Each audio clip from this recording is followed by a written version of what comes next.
Boa noite a todos. Vamos dar início ao estudo dessa noite.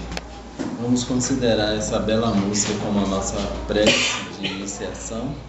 O assunto de hoje é o item 19 daquele programa que nós fizemos, que trata sobre a equipe mediúnica, o grupo mediúnico, ou também equipagem mediúnica, como preferir, que é a composição, a organização dos grupos das salas, Como isso funciona no plano espiritual, no plano dos encarnados. Esse livro aqui, é uma coletânea de vários trabalhos mediúnicos da Federação Espírita Brasileira, do Carlos Campetti e Vera Campetti. Esse livro, ele tem falando, Trabalho Mediúnico, Desafio e Possibilidades. Esse livro reúne uma série de abordagens da codificação de Kardec, André Luiz, obra de Leon Denis.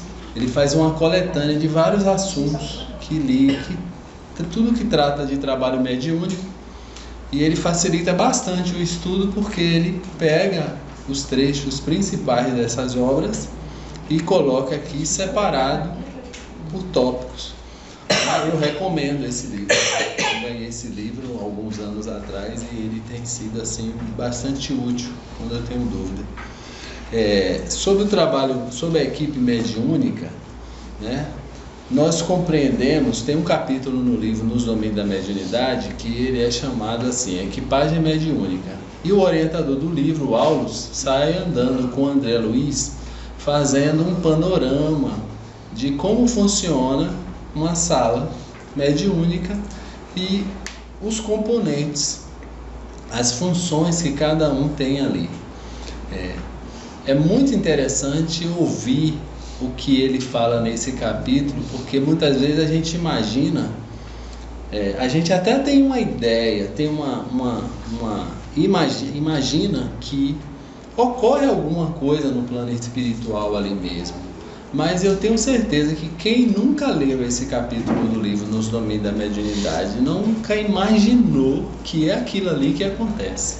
Porque a gente imagina que tem uma sala de 10 pessoas, aí a gente costuma imaginar, eu pelo menos imaginava assim, vinha os 10 mentores, o mentor de cada um vem, um coordenador do grupo, e eles fazem uma reunião semelhante à que a gente faz, nos ajudando. E quando você olha no capítulo do livro, a gente aprende coisas que nós particularmente nunca imaginou, que eles colocavam equipamentos dentro da sala, que eles higienizavam a sala, que a sala tinha uma parte da sala, que a sala física é essa daqui, mas a sala espiritual é maior do que essa. Então, a FEJOG espiritualmente é muito maior do que essa, tanto em largura como em altura. E eu, particularmente, não imaginava que eles separavam o grupo mediúnico do grupo dos espíritos que estavam sendo assistidos. Os espíritos não tinham contato direto com o médium, eles ficavam ali num grupo, no canto da sala, isolados por um cordão elétrico, e eles se aproximavam do médium no momento que eles fossem atendidos. Então a aparelhagem, a estrutura é muito maior do que a gente possa imaginar. De todos os livros que nós temos conhecimento, nenhum descreve essa parte, pelo menos, com tantos detalhes como André Luiz descreve.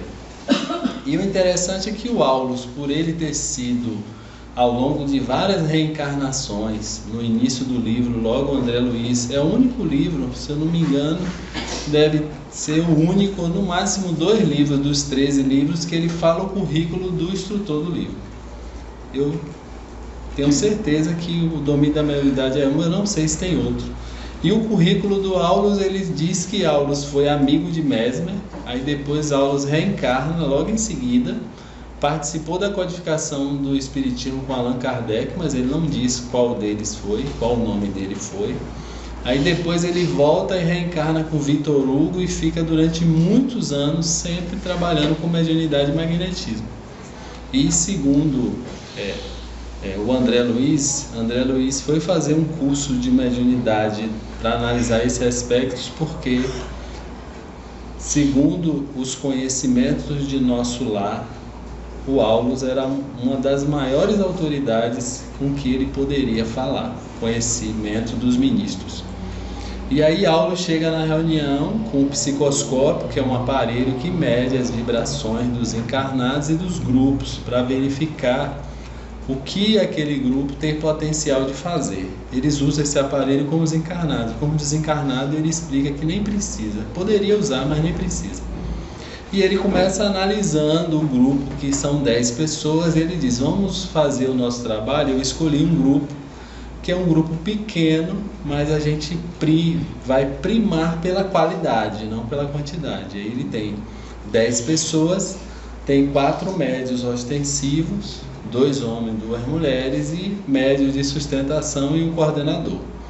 E o André Luiz, quando chega no grupo, ele nota que os desencarnados que vão ser atendidos ficam ali separados, que são espíritos doentes ou obsessores.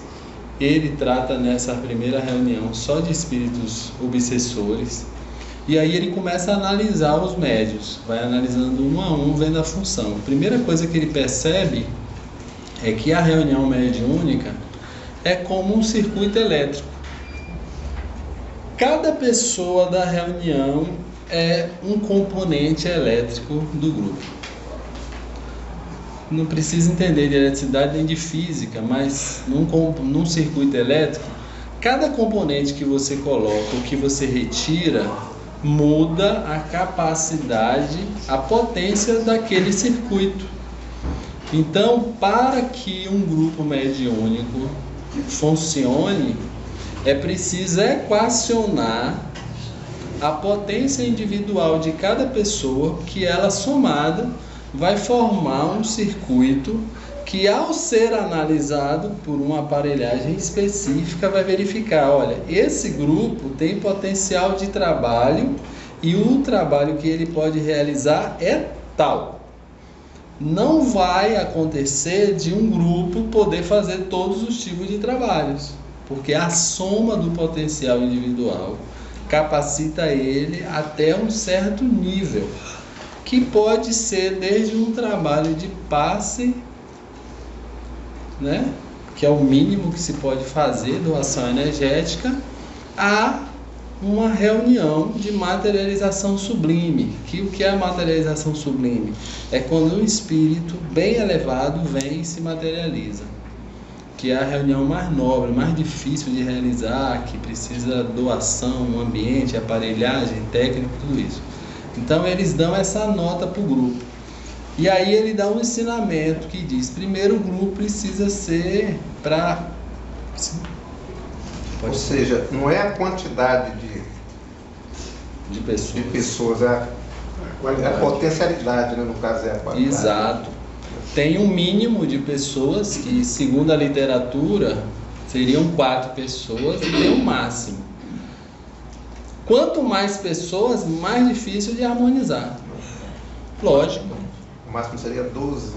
É recomendável, Leon Denis, 12. Alguns autores aqui chegam a dizer até 20, mas a maioria consensa que é 12. Eu também acho. É difícil lidar. Manuel fala que é no máximo 10. Quem? Manuel. No máximo 10, 12 está ótimo. Porque lidar com pessoas é difícil. Lidar com médios é mais difícil ainda. Porque o médium é médio e ele tem mais sensibilidade do que alguém que não é médium. Então a pessoa fica mais suscetível às mudanças de humor, de tudo isso. E outra coisa também, quanto mais gente, mais gestão de frequência, não é? Então, se o circuito, vamos dizer assim, fechar com 20 pessoas, se 5 faltar, é muito, né? Nesse universo aí. Então, o ideal é que seja um mínimo para ter menos impacto para ter mais sintonia. Uma outra coisa também que ele explica, tanto aqui como no domínio da mediunidade, é que os médios precisam desenvolver entre eles a simpatia, no mínimo a simpatia. O ideal é que eles desenvolvam mais do que a simpatia um pelo outro, raiando até o amor, que é uma tarefa difícil para, eu acredito, para talvez, né, posso falar por mim, mas eu acredito que seja um desafio, mas no mínimo simpatia. Pode parecer estranho ouvir isso, mas durante algum tempo nós conhecemos vários grupos mediúnicos que as pessoas nem se suportavam. E aí a pessoa só esperava terminar a reunião mediúnica para um fazer crítica ao outro. Nossa, velho, impressionante. Você já viu o diálogo do Galiza? Eu não aguento nem ficar perto. E aquela menina? Pelo amor de Deus, como é que ela dá 10 passividades numa noite? Tá doido? Nunca vi isso, gente. É tudo coisa da cabeça dela, não é? Nós já presenciamos uma reunião mediúnica em que um companheiro chegou para um médium ostensivo. O primeiro dia que o médium estava trabalhando neste grupo, ele chegou para o médium e falou assim mesmo: as suas comunicações mediúnicas são todas anímicas. As suas comunicações, desculpa, são todas anímicas. Falou assim, ele não era nem o coordenador da turma. Chegou e falou para o médium. A partir dali o médium ficou assim, né? E agora eu não sei o que é que eu faço, continuo fazendo meu animismo aqui, eu não continuo. Então são posturas de quem não desenvolveu sequer a simpatia. E o grupo precisa desenvolver no mínimo a simpatia e perceber que nós somos diferentes. Será que quem ainda não desenvolveu a simpatia, imagina que nós um dia vamos chegar aqui com a mesma cor de roupa, a mesma cor de sapato, a mesma cor de calça, tudo igualzinho? Não vamos, nós somos pessoas diferentes, então a gente tem que desenvolver essa tolerância. E o André Luiz mostra isso, que esse grupo tem uma afinidade muito grande. E aí, quando eles continuam com a reunião, essa afinidade fica nítida quando o grupo começa a orar. Porque no momento que nós estamos precedendo a reunião mediúnica, o André Luiz analisa que já existe, antes mesmo da reunião mediúnica começar, tem um circuito elétrico funcionando, porque um laço energético vai ligando um ao outro, a cabeça e o coração das 10 pessoas. Quando ele começa a orar, o grupo começa a orar, alguns minutos antes da reunião, esse circuito fica com mais tensão elétrica. Quando os mentores dos médios se aproximam, dos 10 médios se aproximam deles, o circuito fica mais potente ainda. E quando o coordenador do grupo chega, aí ele fica encantado, que aparece como se fosse uma luz em cima do grupo mediúnico e ele fica vislumbrado, mas vale a pena ler o capítulo, é 6, 7 páginas, chama Equipagem Mediúnica, se eu não me engano é o 6º capítulo do livro, Nos Domínios da Mediunidade. Então ali está assim, a melhor descrição que eu acho que a literatura espírita tem para a gente entender como funciona no lado de lá. E aí vem uma série de perguntas. Daquele grupo todo ali, qual o tipo de médium mais importante na opinião de vocês? Vibração.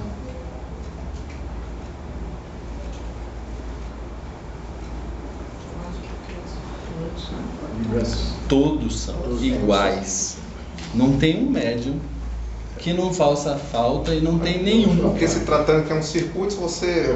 Perfeito. Né? Física pura, pura. Se tirar um chipzinho, um capacitorzinho do seu celular, o seu celular não vai funcionar. Por isso que é viável até que as pessoas ocupem os mesmos locais, né? Existe sim alguns autores que recomendam, inclusive, que as pessoas ocupem as mesmas posições você sentada, você pode até no início da formação do grupo dizer assim, não quero ficar no lado da Aline não gostei do perfume dela. Mas a partir do momento que todo mundo se sentir confortável e nascer no mínimo a simpatia, é recomendável que não modifique. Não é que impeça modificar, é recomendável porque as modificações terão um prejuízo até ter um novo ajuste de tensão no grupo. Porque já essa egrégora já é pronta já para, né, como se fosse uma forma, né? Então a gente vai ter que refazer ali, claro. Porque como todo mundo é médium tem afinidade ou não com outro médium. Como todo mundo é médium, há médios, por exemplo, num grupo mediúnico existem médiums que eles podem receber certos tipos de espíritos. Afinidade. Existem médios que recebem comunicações de suicidas. Não que o médium foi suicida, não quer dizer nada disso, mas existem médios que têm facilidade em se comunicar com suicidas, com espíritos que estão sofrendo zoantropias, com alcoólatras. Então o dialogador também pode criar afinidade com aquele médium.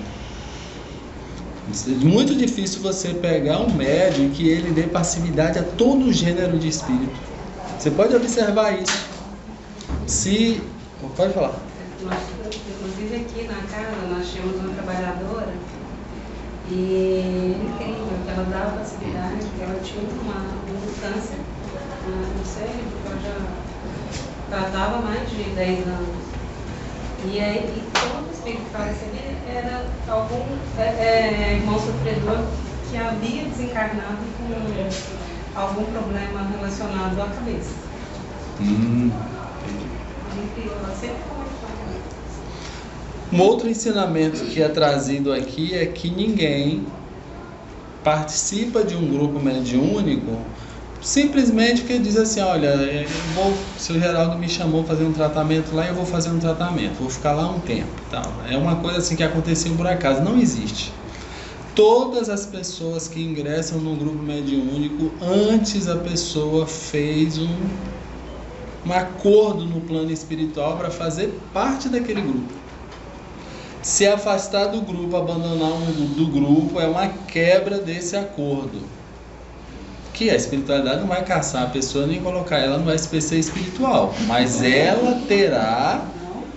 Não, o espírito do bem não persegue ninguém não, menino. Lembre, espírito do bem sugere. Quem constrange é espírito que não é do bem. Que o espírito do bem está pensando lá na frente, lá na frente, né? Uma vez eu vi um espírito dar uma comunicação para uma senhora em um grupo mediúnico que eu participava, que foi inesquecível. Ela era trabalhadora de uma casa espírita durante muito tempo, ficou cerca de 10 anos afastada.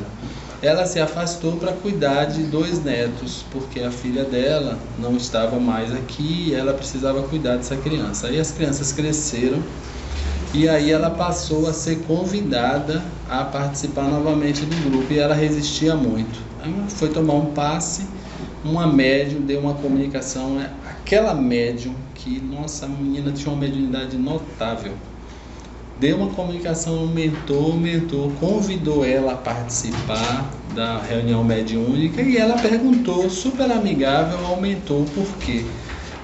Não sei, eu estou inseguro, já me falaram aqui. Ele pegou e disse assim, minha irmã, eu não posso entrar em detalhes com você, mas o que eu posso te dizer, se isso for satisfatório, é que este benefício ajudará muito seus netos no futuro. Ela ingressou no grupo e ela conversando comigo assim, a partir dali eu não tive a menor dúvida. E dava-se para notar que eles dois, as 2 crianças, eram crianças bem difíceis. Então ele ali estava sugerindo a ela participar daquele trabalho, provavelmente para angariar a simpatia dos espíritos, créditos espirituais, porque ele sabia dos planejamentos reencarnatórios das crianças. Então os prejuízos são esses. Que quando ele chama hoje, ele sabe que daqui a um tempo a gente vai precisar. Eu tenho uma dúvida. Assim, essas pessoas que frequentam algumas casas espíritas e de repente elas começam a não ter mais aquele relacionamento de afinidade com o grupo e decidem sair. Isso está assim, acertado com a espiritualidade? Dela sair e ir para um outro lugar? Ou aquilo é decisão dela? Eu não posso te dizer para você todos os casos. O que eu posso te dizer é que a literatura é bem clara em relação a isso. A maioria dos casos de deserção, como os espíritos chamam, é por questões obsessivas, ou do grupo ou do médium. Entendeu? Quando um médium ou grupo abre guarida a espíritos inferiores, começam a aparecer os melindres, as críticas. E aí a pessoa deserta, ou o grupo deserta dessa pessoa, e ela pode ingressar em outro grupo. Há um prejuízo, lógico, né? Mas as coisas se ajeitam. Mas na maioria das vezes, a maioria absoluta, tanto o Aulus fala isso como o Alexandre, as deserções são provocadas por ataques obsessivos. Porque a pessoa deve persistir ali. A verdade é essa. Isso já aconteceu com muitos médicos que eu conheço, até comigo mesmo. Muitas vezes nós cometemos erros e aí, para não admitir que a gente cometeu um erro, a gente deserta. Às vezes o grupo comete um erro provocando uma calúnia, um comentário, uma inveja, e a gente deserta. Erro também nosso, porque nós precisamos persistir. Tudo isso estava previsto. Gente, eu vi outro dia uma história de um médium que ele, no Trilha de Libertação, Loucura e Obsessão, tem a história de alguns médiuns. Eu vi uma história de um médium que eu fiquei pensando assim, meu Deus do céu, quantos séculos nós chegaremos nesse nível? O médium reencarnou, foi trabalhar num grupo mediúnico, casou com uma mulher que também aderiu ao espiritismo. Poucos anos depois de casado, ele teve filhos, todo mundo ia para o centro espírita, a mulher dele desencarnou. Quando a mulher dele desencarnou, ele começou a cuidar dos filhos e aí ele começou a sofrer o que ele tinha programado, obsessões como prova, obsessões simples. Né? Como a gente viu domingo, a maioria das vezes obsessão simples são provas. E os espíritos que queriam atingir para que ele não cumprisse a programação dele, começaram atacando ele na questão afetiva. Sugeriam para que algumas companheiras do grupo se insinuassem para ele.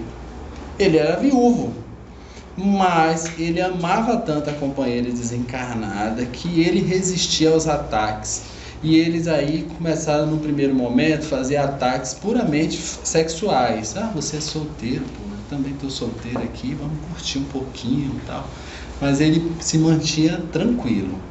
Aí depois eles perceberam que não iam conseguir fazer com que ele cedesse a questão puramente sexuais, aí começaram a insinuar as mulheres, outras mulheres, para sugerir relacionamento. Eu estou apaixonado por você, meu Deus, eu estou aguentando, vamos fazer uma família.